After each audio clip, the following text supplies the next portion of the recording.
नमस्कार।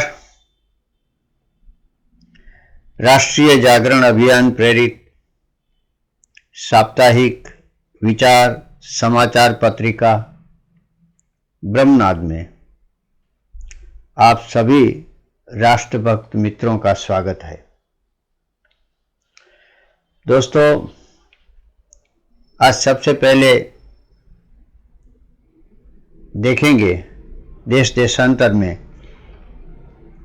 आज के अंक की हेडलाइंस।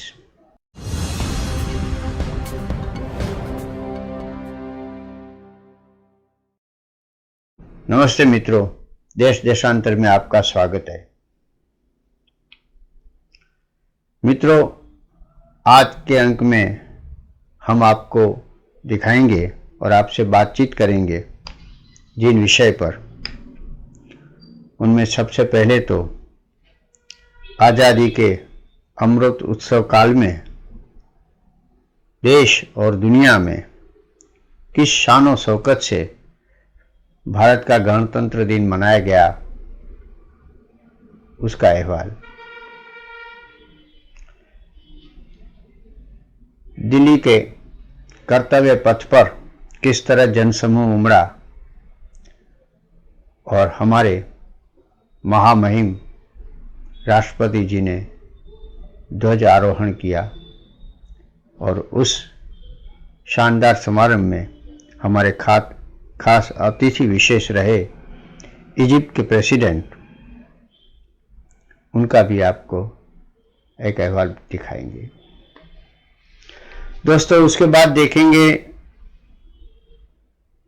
बीबीसी की बहुत चर्चित लेकिन प्रतिबंधित डॉक्यूमेंट्री फिल्म को दिखाने के लिए जो टुकड़े टुकड़े गैंग सक्रिय हो गई, उसके बारे में हम आपको एक वीडियो रिपोर्ट दिखाएंगे।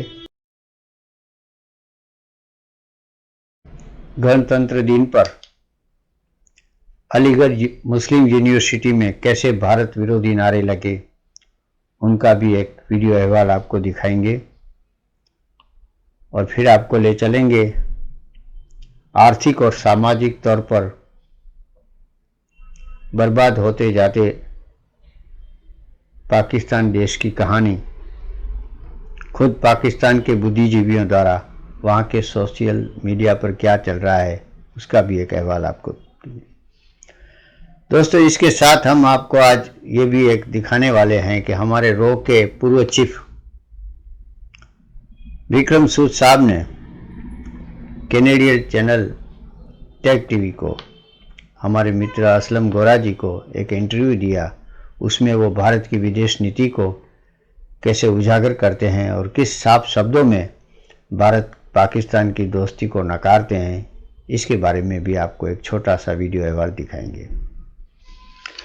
दोस्तों, अंत में हमारे जो स्थायी स्तंभ है वंदे मातरम में हम आपको दिखाएंगे, बल्कि सुनाएंगे जनमन के कवि मनोज मुंतशिर भारत के बारे में क्या कह रहे हैं। तो आइए चलते हैं देश देशांतर के बाद उस विषय और उस विचारों के विस्तार में। तो चलते हैं विषय विस्तार में। दोस्तों, विषय विस्तार में आप सभी का स्वागत है। दोस्तों, आज सबसे पहले हम देखेंगे कि आज़ादी के अमृत उत्सव काल में भारत की आन बान और शान को प्रदर्शित करते हमारे गणतंत्र दिन की शानदार परेड कैसे निकली और उस समय हमारे खास अतिथि विशेष रहे मिस्र के राष्ट्रपति अब्देल फत्ताह जी की उपस्थिति में महामहिम राष्ट्रपति श्रीमती मुर्मू जी ने कैसे ध्वज आरोहित किया। हमारे यशस्वी प्रधानमंत्री जी भी उस समय पर उपस्थित रहे। हमारी परेड में भारत के उभरते व्यक्तित्व को दिखाया गया। भारत में बढ़ रहे विज्ञान, आत्मनिर्भरता, शत्रुओं को ललकारते सैन्य बल और खास करके भारत के शूरवीरों की ताकत, और उसमें भी महिला शक्ति जो भारत में आगे बढ़ रही है उसकी झलक भी हम देखेंगे। साथ साथ उसमें भारत के विभिन्न राज्यों की जो सांस्कृतिक झलकियाँ थी वो भी दिखाएंगे। कैसे आदिवासी समूह वर्तमान सरकार के नेतृत्व में कैसे चारों तरफ से आदिवासी समूह और भारत के हर तरह के सांस्कृतिक समूहों को विकास की एक बहुत बड़ी जगह मिल रही है, और वो कैसे विकास कर रहे हैं उसकी झलक भी कर्तव्य पथ से गुजरती हुई हम देख सकेंगे, जहां पर हजारों भारतवासी उमड़े हैं उस उत्सव को देखने के लिए, उस उत्सव को मनाने के लिए। तो आइए देखते हैं एक वीडियो रिपोर्ट।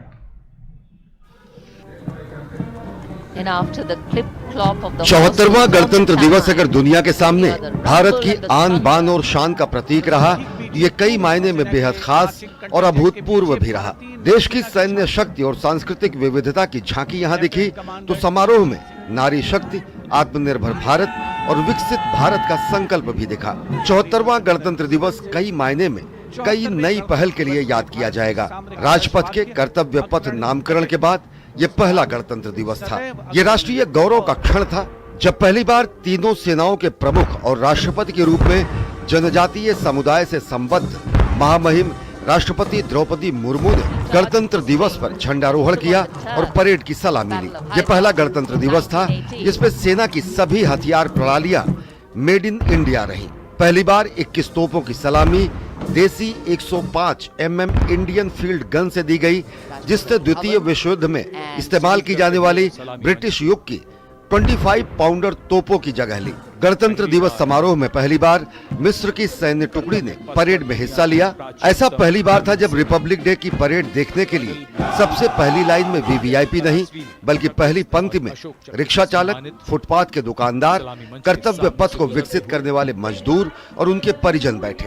भारत सरकार की पहल पर पहली बार गणतंत्र दिवस परेड में हमारी श्रम शक्ति को ऐसा विशिष्ट सम्मान मिला।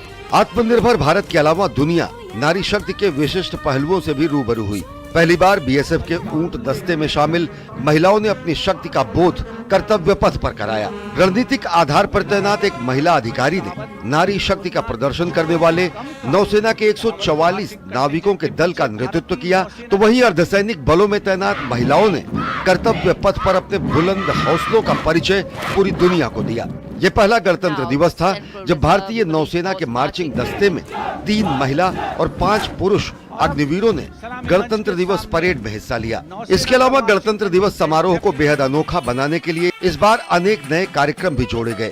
सैन्य टैटू और जनजातीय नृत्य उत्सव, वीरगाथा 2.0, वंदे भारतम नृत्य प्रतियोगिता का दूसरा संस्करण, परियोजनाओं में रोल मॉडल के तौर पर भारतीय नौसेना, राष्ट्रीय युद्ध स्मारक पर सैन्य और तटरक्षक बैंड का प्रदर्शन आदि शामिल है। भारत की जीवंत सांस्कृतिक विरासत और आर्थिक सामाजिक प्रगति को दर्शाने वाली कुल 23 झांकियां परेड का हिस्सा रहीं और इन सबसे इतर इस बार पहली बार नशा मुक्त भारत का संदेश देती नारकोटिक्स कंट्रोल ब्यूरो की झांकी भी गणतंत्र दिवस परेड में शामिल हुई। गणतंत्र दिवस इस मायने में भी अभूतपूर्व रहा क्योंकि पहली बार मेहमानों और दर्शकों को निमंत्रण कार्डों के स्थान पर ई निमंत्रण दिया गया और इसके लिए एक समर्पित पोर्टल www.amantran.mod.gov.in की शुरुआत की गई, जिससे कि पूरी प्रक्रिया को अधिक सुरक्षित और कागज रहित बनाई जा सके।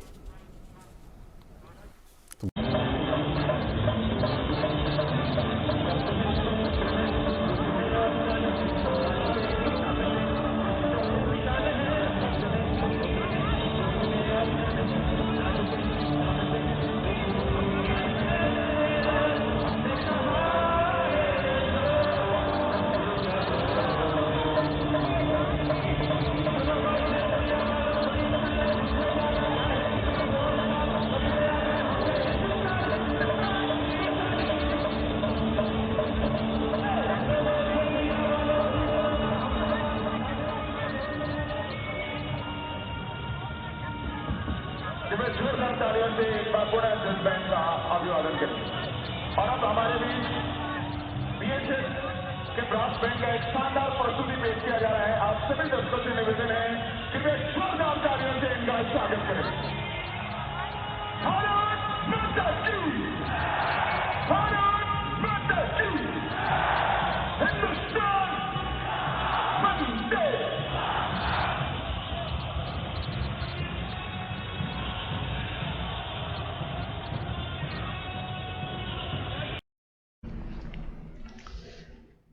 दोस्तों, आपने देखा कि हमारा राष्ट्र भारत किस तरह से दुनिया में अपने मूल्यों, सनातन मूल्यों, अपने सनातन ज्ञान परंपरा और राष्ट्रभक्ति का डंका बजा रहा है। भारत के वर्तमान प्रधानमंत्री श्री मोदी जी के नेतृत्व में देश एक आत्मविश्वास से भरा हुआ देश सारी दुनिया में एक महाशक्ति के तौर पर उभर रहा है। दोस्तों, यही हमारे दुश्मनों को अच्छा नहीं लगता। देश के अंदर रहे दुश्मन और बाहर रहे दुश्मन हाथ मिलाकर भारत को कैसे नीचा दिखाए, भारत की उभरती शक्ति को कैसे कमजोर किया जाए, भारत की आंतरिक एकता को कैसे खंड खंड किया जाए और भारत की जो विभिन्नता है उसमें एक दूसरों को लड़ाकर किस तरह से भारत को बर्बाद किया जाए, वो लोग उनके लिए साथ मिलकर षड्यंत्र कर रहे हैं। दोस्तों, इसका एक ही कारण है, 2024 में जो चुनाव आ रहे हैं उससे पहले आंतरिक और बाह्य शत्रु एक हो गए हैं और वो भारत में कभी भी बहुत बड़ा उपद्रव कर सकते हैं। वो आंतरिक भी उपद्रव हो सकता है, आतंकवादी भी उपद्रव हो सकता है, जलसे जुलूस भी हो सकते हैं और देश को तोड़ने के लिए और सत्ता हथियाने के लिए और वर्तमान राष्ट्रवादी सरकार को गिराने के लिए वो किसी भी हद तक जा सकते हैं। तो दोस्तों, देखिए, बीबीसी की भारत विरोधी प्रतिबंधित डॉक्यूमेंट्री फिल्म के लिए वामपंथी, कांग्रेस, अलगतावादी, कट्टरतावादी और विदेश के लोग कैसे सक्रिय हो गए हैं और टुकड़े टुकड़े गैंग खास करके वो किस तरह से सक्रिय हो गई है, चाहे वो जवाहरलाल नेहरू यूनिवर्सिटी हो, चाहे जामिया मिलिया हो, चाहे कलकत्ता हो, अलीगढ़ मुस्लिम यूनिवर्सिटी हो, हैदराबाद हो, हर एक जगह में उन्होंने बेरोजगारी के लिए कोई आंदोलन नहीं किया,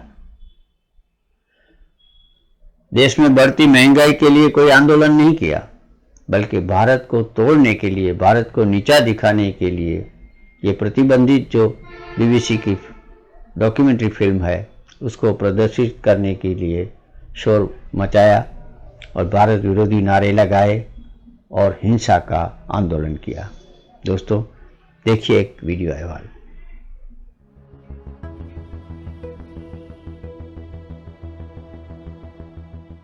पीएम मोदी पर बनी बीबीसी डॉक्यूमेंट्री की स्क्रीनिंग को लेकर दिल्ली की जामिया मिलिया इस्लामिया में जमकर हंगामा हुआ था। स्क्रीनिंग का आयोजन छात्र संघ SFI के द्वारा किया जा रहा था। डॉक्यूमेंट्री की स्क्रीनिंग को लेकर बकायदा पर्चे भी लगाए गए थे, लेकिन विश्वविद्यालय प्रशासन के नोटिस जारी करके डॉक्यूमेंट्री स्क्रीनिंग पर रोक लगा दी थी। अब इस पूरे विवाद पर जामिया मिलिया इस्लामिया की वाइस चांसलर की प्रतिक्रिया भी सामने आ गई है। दोस्तों, इसके साथ आपने देखा कि इस वीडियो अहवाल से सारी चीजें स्पष्ट हो जाती हैं कि भारत के विरोध में ये लोग कैसे अंधे बने हुए हैं और खास करके नरेंद्र भाई जी का विरोध करते करते, हमारे जनमन के प्रधानमंत्री जी का विरोध करते करते वो भारत का विरोध करने लग गए हैं। दोस्तों, ऐसा ही कुछ अलीगढ़ यूनिवर्सिटी में बना। जनतंत्र दिन की उत्सव के दौरान एनसीसी के ड्रेस में कुछ छात्रों ने भारत विरोधी नारे लगाए, धार्मिक नारे लगाए और भारत माता की जय बोलने से इनकार कर दिया। दोस्तों, ये सब भारत में चल रहा है। हम आपको उसको एक वीडियो रिपोर्ट दिखाते हैं, फिर हम आगे बढ़ते हैं।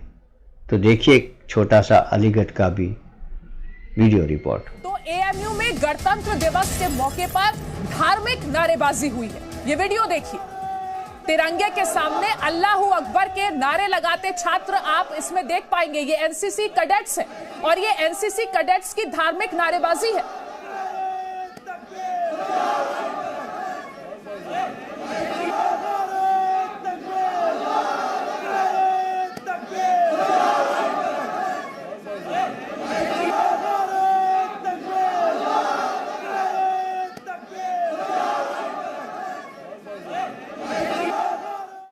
दोस्तों, बहुत दुख होता है ये वीडियो रिपोर्ट देखकर हमें। आप सबने भी अंदाजा लगाया होगा कि हमारे देश को आंतरिक स्तर पे तोड़ने की, धार्मिक उन्माद फैलाने की, एक जाति को दूसरे से लड़ाने की, जातिवादी राजनीति करने की, वंशवादी राजनीति करने की कैसी चालें चली जाती हैं और वर्तमान सरकार को गिराने की कैसी बचकाना कोशिशें हो रही है, जिससे देश को बहुत बड़ा नुकसान हो रहा है। दोस्तों, हम फिर से कहते हैं, ये सब 2024 और आने वाले राज्यों के चुनाव के लिए हो रहा है। मोदी सरकार को गिराने के लिए ये लोग कुछ भी कर सकते हैं। इसलिए सभी राष्ट्रवादी शक्तियों को मिलजुल कर जागते रहना है और इस देश में जो राष्ट्रवादी क्रांति, सांस्कृतिक क्रांति जो अभी चल रही है, उसको आगे ले जाना है। और कांग्रेस, वामपंथी, जातिवादी, वंशवादी, भ्रष्ट राजनीतिक पार्टियां और उनके तथाकथित लीडरों को पहचान लेना पड़ेगा और देश को इस षड्यंत्र से बचाना पड़ेगा। दोस्तों, हम यहाँ एक बात और भी आपसे कहना चाहते हैं कि ये जो बीबीसी ने जो अपनी फिल्म डॉक्यूमेंट्री बनाई गुजरात के रैश पर, तो गुजरात में तो 1969 में जब गुजरात में कांग्रेस की राज्य सरकार थी, तब इससे भी बहुत बड़ा एक कौमी उन्माद हुआ था और बहुत बड़ा राइट्स हुआ था। जब सरहद के गांधी अब्दुल गफ्फार खान भी गुजरात आ गए थे और उनकी आंख में आंसू थे कि गांधी के गुजरात में ये क्या हो रहा है। तब कांग्रेस की सरकार थी गुजरात में, लेकिन तब कांग्रेस ने उन सरकार को बदला नहीं था, उन पर कोई इंक्वायरी नहीं बिठाई थी, उनको राजधर्म निभाने का कोई उपदेश नहीं दिया था। और बीबीसी वगैरह आज के बुद्धिजीवियों ने या टुकड़े टुकड़े गैंग ने कभी इसका विरोध नहीं किया था। तो इन सब लोगों ने हमारे अल्पसंख्यक भाइयों को जो कुचला है, उनकी आज की दशा के लिए जो जिम्मेदार है, वही अब उनको उकसाते हैं और भारत विरुद्ध उसको उस्कराते हुए मौजूदा सरकार में गिराने के लिए उसको हथियार बना रहे हैं। तो हमारे अल्पसंख्यक भाइयों को भी समझना चाहिए, सीखना चाहिए और अपनी बर्बादी के लिए या मुख्य राष्ट्रीय धारा से वो जो पीछे रह गए हैं उसके कारण के लिए उनको इन्हीं लोगों को दोषित करना चाहिए, टुकड़े टुकड़े गैंग वालों को, लेफ्टिस्टों को, कांग्रेसियों को और ऐसे बुद्धिजीवियों को जो आज बात कर रहे हैं कि सब संस्थाएं टूट रही हैं, ये है वो है। भारत जोड़ो यात्रा में राहुल जी ये कहते हैं कि हम किसी से डरते नहीं हैं और फिर अपनी सुरक्षा के लिए भी दुहाई देते हैं, चिल्लाते हैं कि मेरी सुरक्षा उतनी नहीं है। भाई साहब, जब महात्मा गांधी जी ने नोआखली में जब कौमी हुल्लड़ हुए थे, वहाँ पर अपना सत्याग्रह किया था या वहाँ पर शांति मार्च निकाला था, तब कोई उनको सुरक्षा नहीं मिली थी। हम तो इतने बड़े कमांडों के बीच में चल रहे हैं, तो फिर आपको किसका डर है? अगर आप डरते नहीं हैं तो फिर आप कहिए कि हमें कोई सुरक्षा नहीं चाहिए और भारत की जनता मेरा पूरा परिवार है, उनसे मुझे डर कैसा। लेकिन दोस्तों, ये सब छलना है, ये सब सत्ता के लिए किया जा रहा एक ड्रामा है, नाटक है, नौटंकी है। आत्मनिर्भर भारत को आगे बढ़ने से अब ये लोग रोक नहीं सकते हैं, क्योंकि हमारी जनता जागृत हो गई है और भ्रष्ट लोगों को हमें किसी भी तरह से सत्ता में फिर से वापस नहीं लौट के आने देना है। ये हम सब जागते रहेंगे तभी शक्य होगा और तभी ये पॉसिबल होगा दोस्तों। तो हम सब एक हो जाएं, जागो इंडिया जागो। 2024 के चुनावी में हमारी एकता और राष्ट्रवाद की परीक्षा होगी दोस्तों। हमें जागते रहना होगा और देश विरोधी ताकतों को फिर से पराजित करना होगा, तभी भारत बच पाएगा। एक शेर याद आ जाता है, न समझोगे तो मिट जाओगे ऐ हिंदुस्तान वालों, न समझोगे तो मिट जाओगे ऐ हिंदुस्तान वालों, तुम्हारी दास्तां तक भी न होगी दास्तानों में।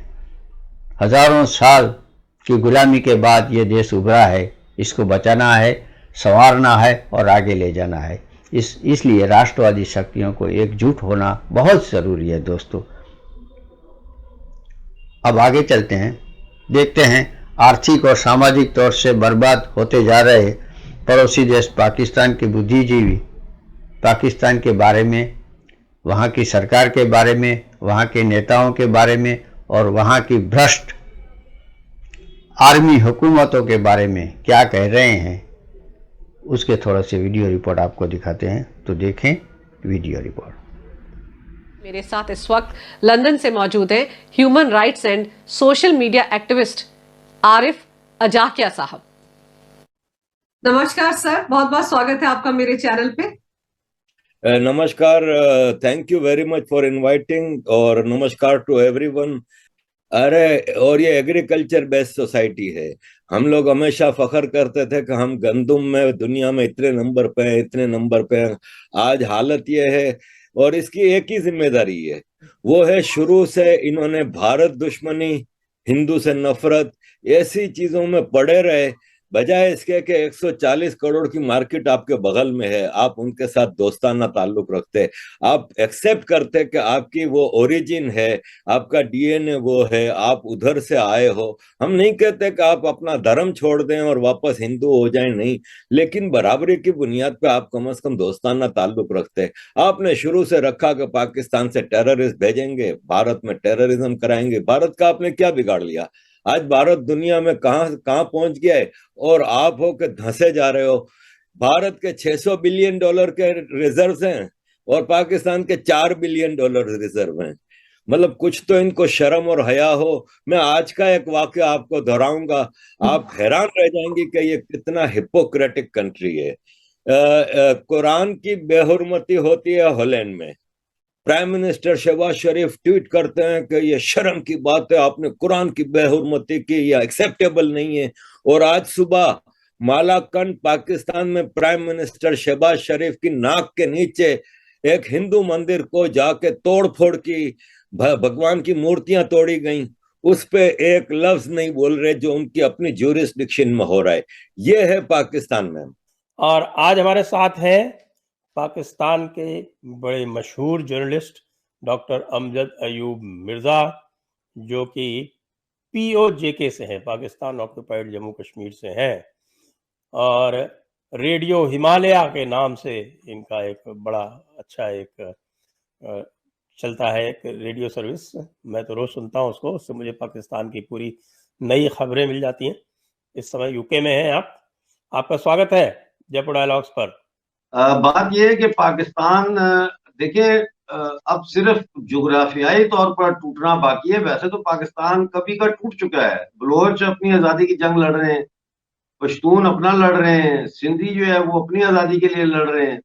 इसी तरह हम लोग POJK और गिलगित बल्तिस्तान को आज़ाद करवा कर वापस भारत में शामिल करने के लिए लड़ रहे हैं। तो वो जो एक फिक्री तौर पर जो एक यूनिटी अगर कभी थी, जो कि वैसे नहीं थी, लेकिन अब वो टूट चुकी है। वो कलमे का रिश्ता टूट चुका है। वो दो कौमी नजरिए का जो एक गलबा था हमारे कल्चर के ऊपर, पॉलिटिकल कल्चर पे, और हमारा जो एक सकाफत है उस पे और समाज के ऊपर, वो अब लोगों ने रिजेक्ट कर दिया है। वो सारे नैरेटिव्स अब जो है हिस्ट्री के डस्टबिन का हिस्सा बन चुके हैं। अब तो देखना ये है कि पाकिस्तान जो है वो ज्योग्राफिकली जो है ये एंटिटीज जो हैं कब आज़ाद होती हैं, क्योंकि सिंध जो है वो भी आज़ादी की तहरीक चला रहा है, खैबर पख्तूनख्वा भी और बलूचिस्तान भी और हम भी। तो अब तो ये है, जो पाकिस्तान के इस वक्त हालात चल रहे हैं इकोनॉमिक, वो तो लगता ही है कि 3 हफ्ते के अंदर अंदर पाकिस्तान को दिवालिया डिक्लेयर करना पड़ेगा। कल जो है वो ये बयान जारी किया गया कि पाकिस्तान के पास अब दालों का सिर्फ 15 दिन का कोटा रह गया, और मतलब अब 15 दिन का रिजर्व रह गया। और आपको पता है कि इस वक्त हजारों की तादाद में जो कंटेनर है कराची की पोर्ट्स पे खड़े हैं जिनमें दालें मौजूद हैं, लेकिन बैंक उनको छुड़ाने के लिए डॉलर नहीं दे रहा इंपोर्टर्स को और एलसीज नहीं खोल रहा। तो वो ये अब नया एक क्राइसिस आ रहा है, सुबह शाम जो है क्राइसिस में हो रहा है, इजाफा हो रहा है। पॉलिटिकली डोमेस्टिक सतह पे पाकिस्तान की जो गवर्नमेंट है ये भी पॉपुलर नहीं है, बहुत अनपॉपुलर है, और इमरान खान जो है वो इनको सांस नहीं लेने दे रहा।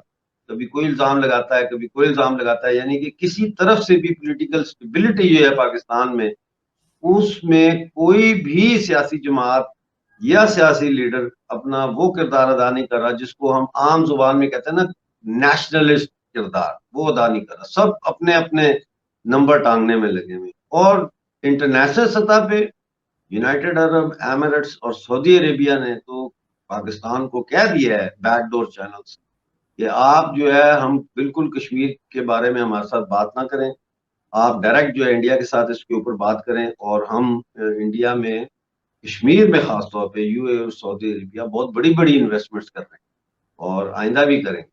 इसके अलावा इजराइल ने भी जम्मू में और कश्मीर में, श्रीनगर में जो एग्रीकल्चर यूनिवर्सिटियां हैं वहां पे सेंटर्स ऑफ एक्सीलेंस के नाम से 2 प्रोजेक्ट शुरू किए हैं। तो हर तरफ से इन्वेस्टमेंट आ रही है कश्मीर में, और पाकिस्तान को कोई पैसा नहीं दे रहा। तो इकोनॉमिक क्राइसिस जो है वो पॉलिटिकल क्राइसिस में रिफ्लेक्ट हो रहा है। टीटीपी हर रोज इन पे हमले कर रही है। टीटीपी ने जो इलाके उनके कंट्रोल में है खैबर पख्तूनख्वा में, जिनमें फाटा वगैरह वजीरिस्तान के कुछ इलाके हैं, वहां उन्होंने टैक्स कलेक्शन भी शुरू कर दी है, शरीय कानून नाफिज करने शुरू कर दिए, पैरेलल गवर्नमेंट अनाउंस की हुई है उन्होंने। भाई कोई मजाक है? तो इसी तरह से आप ये देख लें कि अफगानिस्तान के साथ वो कहते हैं हमारे साथ बॉर्डर का हम फेंस नहीं लगाने देंगे। तुम किस कानून के तहत फेंस लगा रहे हो? ड्यूरेंट लाइन का मुआहदा तो 1993 में खत्म हो गया, हमारे साथ बैठ के बात करो। तो याद रखें कि मजहबी जो रिश्ते हैं या मजहबी जज्बात से ज्यादा ताकतवर कौमी जज्बात होते हैं। आप समझते हैं कि आप उम्मत का नाम लेके और इस्लाम का नाम लेके तालिबान को अपने साथ जोड़ के रखेंगे, ऐसा नहीं होता। आप उनके कौमी हकूक के ऊपर हमलावर होंगे तो फिर वो इस्लाम को साइड पर रख के आपके साथ फिर वो जंग करेंगे। तो मैं आपको ये बताना चाहती हूँ कि आज हमारे फाइनेंस मिनिस्टर जो हैं उन्होंने एक कमाल की स्टेटमेंट दी है। उन्होंने ये कहा है कि पाकिस्तान की इकोनॉमी अल्लाह के जिम्मे है। उन्होंने कहा अल्लाह के जिम्मे है पाकिस्तान की इकोनॉमी, और इसकी प्रॉस्पेरिटी जो है वो अल्लाह ताला का फर्ज है, अल्लाह पूरा करेगा। इसकी इकोनॉमी को बचाना, इसकी खुशहाली यहाँ पर लाना, ये अल्लाह मियाँ के काम है, अल्लाह मियाँ का फर्ज है।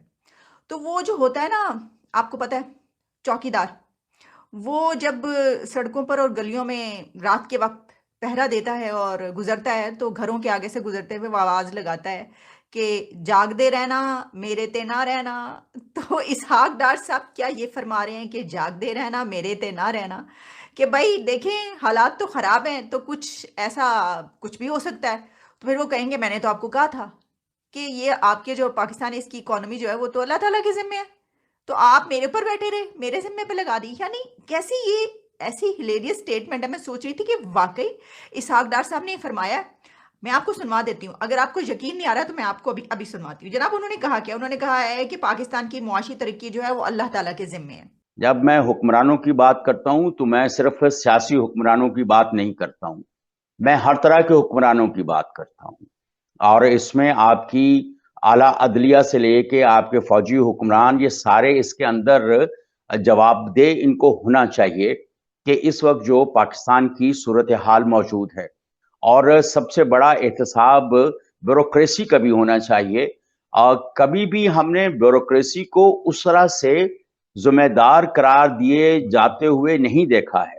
हालांकि अगर 100 मसाइल हैं, 100 मसाइल में से 70% जो 70 मसाइल जो हैं वो ब्यूरोक्रेसी के पैदा करदा होते हैं, या उसमें ब्यूरोक्रेसी जो है, चाहे वो मिलिट्री ब्यूरोक्रेसी हो, चाहे वो सिविल ब्यूरोक्रेसी हो, ये 70-80% मसाइल के ये बराह रास्त जिम्मेदार होते हैं, क्योंकि ये उसका हिस्सा बनते हैं और उसकी राह हमवार करते हैं जो भी बदनवानियां पाकिस्तान के अंदर होती हैं।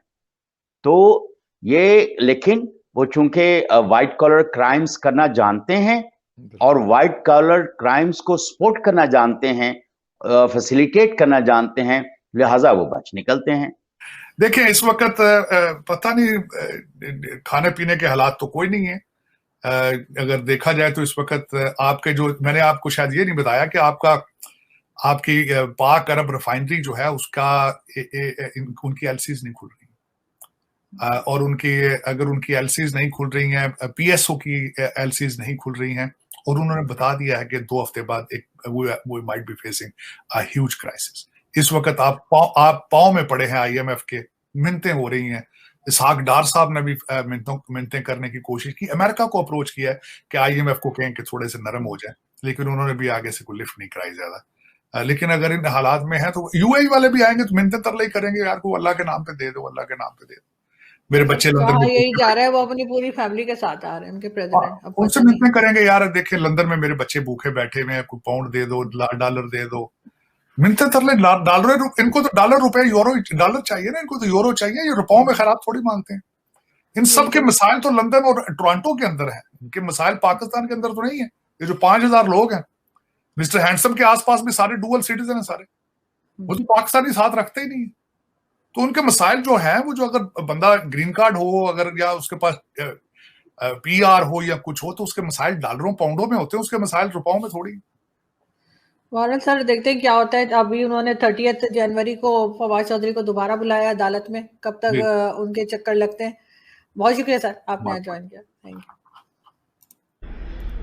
दोस्तों, आपने देखा पाकिस्तान में क्या चीजें चल रही है। आर्थिक बर्बादी के तौर पर, सामाजिक बर्बादी के तौर पर नेताजी क्या कर रहे हैं। ये बड़े दुख की बात है कि भारत का विभाजन तो हुआ, अलग पाकिस्तान देश बना, लेकिन अलग पाकिस्तान देश कभी कोई एक देश बन ही नहीं सका, और वो आज भी टाइटैनिक जहाज की तरह आहिस्ता आहिस्ता डूबता जा रहा है। दोस्तों, हम अपने पाकिस्तानी दोस्तों को फिर से अपील करते हैं कि वो भारत से दुश्मनी की बात छोड़ दें और भारत से मित्रता करें और भारत के साथ मिलकर अपने देश को आगे ले जाएं। तो दोस्तों, आगे हम देखते हैं, एक छोटा सा वीडियो दिखाते हैं। हमारे रॉ के पूर्व चीफ विक्रम सूद साहब ने हाल ही में कैनेडियन चैनल एक जो हैं टैग करके, उसमें हमारे दोस्त है असलम गोरा, उनको एक इंटरव्यू दिया है। उनमें वो कैसे भारत की विदेश नीति को साफ साफ कर देते हैं और पाकिस्तान के साथ कभी भारत की बातचीत हो नहीं सकती। बिल्कुल बिल्कुल सही अर्थ में, सच्चे अर्थ में वो हमारी पॉलिसी को बताते हैं। जरा देखिए, हमारी आत्मविश्वास और भी हमारा आत्मविश्वास बढ़ जाएगा और हमें ताकत मिलेगी। इसीलिए हम आपको ये वीडियो दिखा रहे हैं। सर, ये बताइए कि प्राइम मिनिस्टर शहबाज शरीफ ने कहा कि यूएई से हमने कहा है कि हमारी भारत के साथ बातचीत कराएं, और आपकी किताबों में जो पॉइंट ऑफ व्यू रहा कि पाकिस्तान से बातचीत का फ़ायदा कोई नहीं निकलता, तो क्या इस वक्त के जो पाकिस्तान के हालात हैं, सीवियर पॉलिटिकल और इकोनॉमिक क्रंच में, आप समझते हैं कि पाकिस्तान पे ट्रस्ट किया जा सकता है और उनके साथ बातचीत किसी मीडिएटर की मौजूदगी में हो सकती है? No, either directly or through a mediator. हमारे को क्या देगा Pakistan? What does it offer us? जी, तो सर भारत क्या चाहता है पाकिस्तान से? उसके साथ आज बात करने का, और किसके साथ? शहबाज शरीफ के साथ?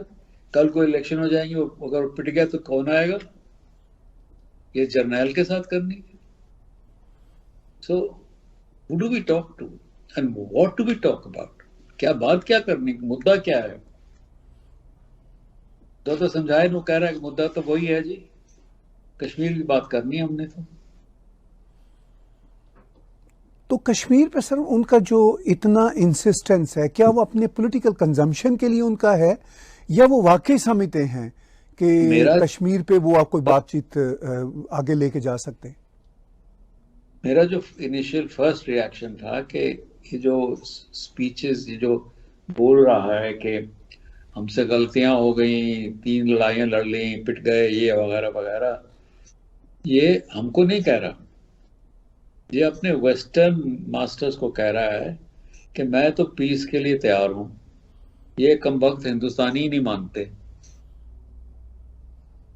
फिर उसके साथ वो लगा दिया जुमला कि आप कश्मीर की बात, बाकी बात तो करनी है, वो डोमेस्टिक ऑडियंस के लिए है। तो व्हाट मेरे लिए क्या है? अब मेरे को क्या फायदा होगा पाकिस्तान से इस टाइम पे बात करने का? भाई 2 नेबर्स हैं, एक तो 7 साल से लगा हुआ है पत्थर मारने, तोड़ने, आग लगाने, सडनली कहता बात कर लो जी। भाई क्यों? क्या देगा मुझे वो? What is the guarantee?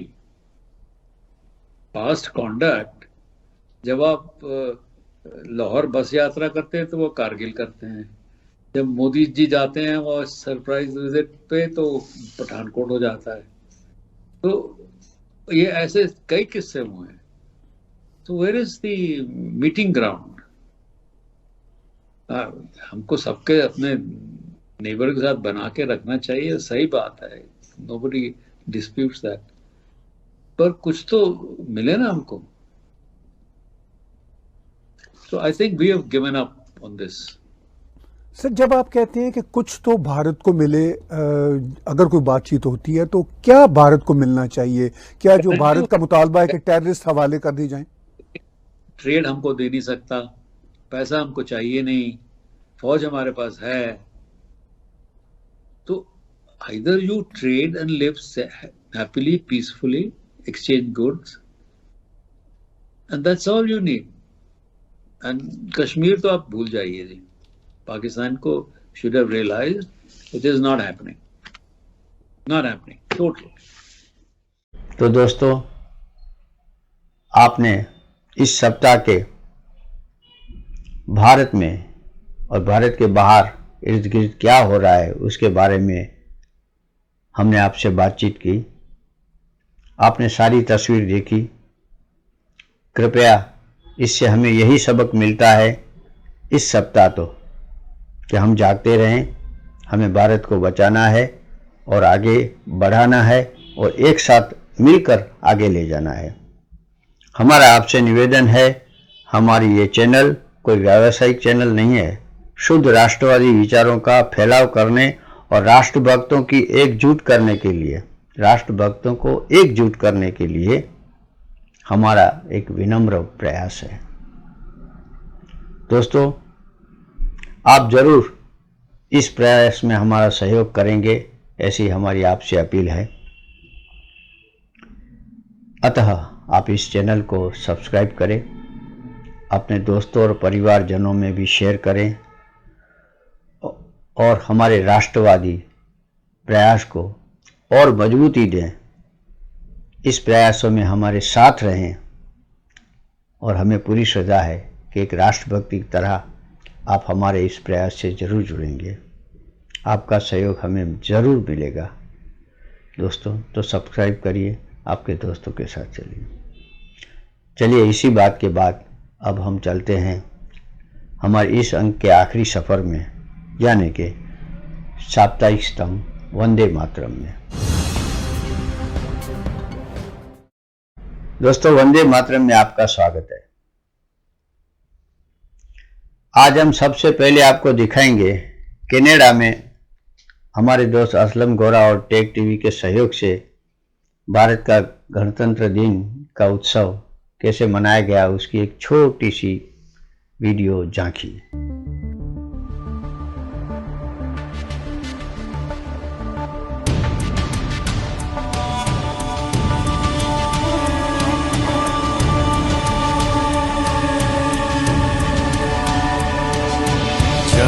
जनगण अधिनायक जय हे भारत भाग्य विधाता। पंजाब सिंध गुजरात मराठा द्राविड़ उत्कल बंगा, विंध्य हिमाचल यमुना गंगा उच्छल जलधि तरंगा, तब शुभ नामे गाए, तब शुभ आशीष मांगे, गाहे तब जय गाथा। जन गण मंगलदायक जय हे भारत भाग्य विधाता।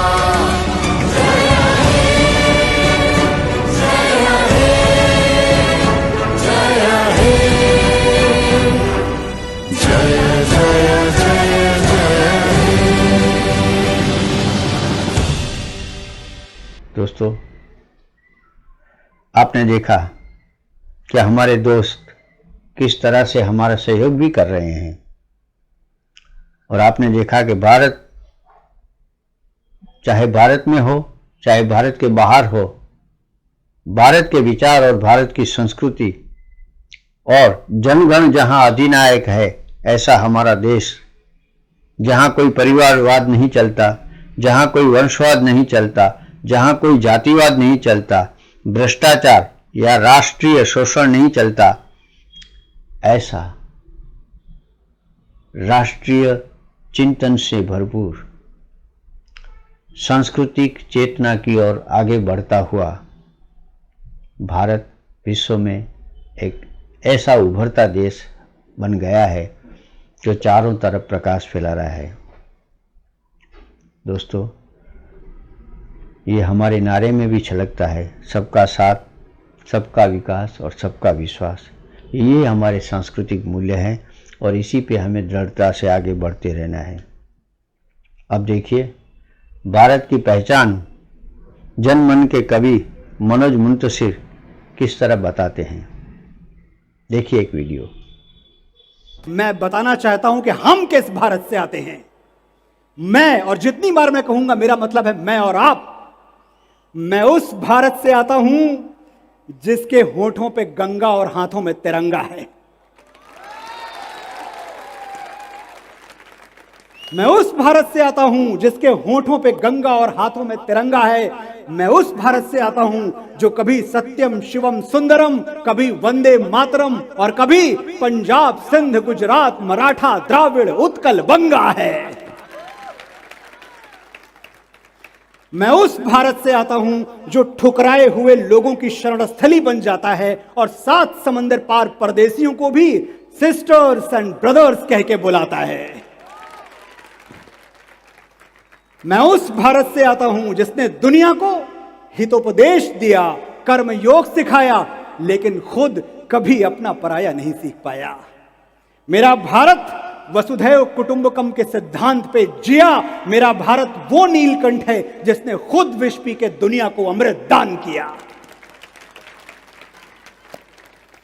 मेरा भारत कर्मण्येवाधिकारस्ते गाता है, तीनों लोगों का स्वामी होके माखन चुराता है और महाअवतार होके मां के हाथों मार खाता है।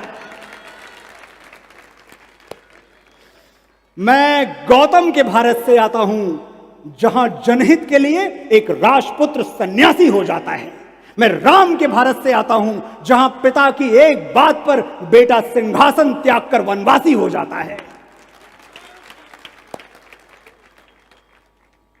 मैं उस भारत से आता हूं, मुझे पानी दे दें जरा सा, हमारी बात चलती रहेगी, रुकने की जरूरत नहीं है।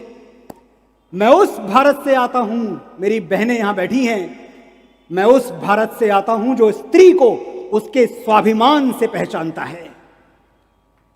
किससे पहचानता है? चरित्र मतलब स्वाभिमान।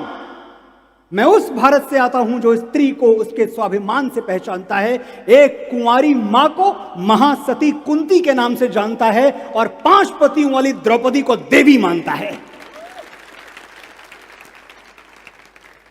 मेरा भारत आकाश सा बलवान है, फिर भी धरती सा धैर्यवान है। मेरा भारत प्रेम का पुण्य लोक, अहिंसा का जन्म स्थान है, लेकिन स्त्री का अनादर हो जाए तो हमारा बच्चा बच्चा हनुमान है। पढ़ो हमारा इतिहास जो हमारे मस्तक पर लिखा है। एक दुशासन ने हमारी बेटी का आंचल खींच लिया, हमने 100 भाइयों की चिता जला दी। आवाज आनी चाहिए मेरे पास तक, अगर मैं सच बोल रहा हूं तो आपकी तालियां पहुंचनी चाहिए।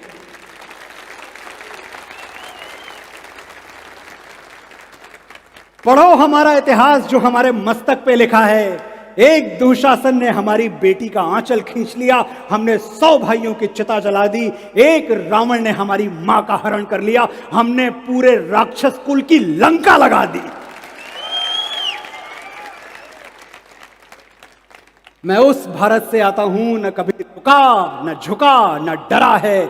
मेरा भारत वीरता की वसुंधरा है। आज अपना परिचय इसलिए दिया क्योंकि प्रणाम करके परिचय देना हम भारतवासियों की परंपरा है। और यह बात सच है साथियों, हम झुकते नहीं हैं। हमें कोई बड़ा मिल जाए, कोई बुजुर्ग मिल जाए, कोई सीनियर मिल जाए, अध्यापक मिल जाए, गुरु मिल जाए, हम साष्टांग की मुद्रा में लेट जाते हैं। लेकिन अगर कोई आतताई, कोई अत्याचारी अपनी तलवारों के जोर पे हमें झुकाना चाहे तो उसकी आंखों में आंखें डाल के कह देते हैं कि तेरी हैवानियत की है तो बस औकात इतनी है, बहाकर बेगुनाहों का लहू इतराना आता है। गुरूरे बेखबर ये बात तुझको कौन समझाए, वो सर झुक ही नहीं सकता जिसे कट जाना आता है।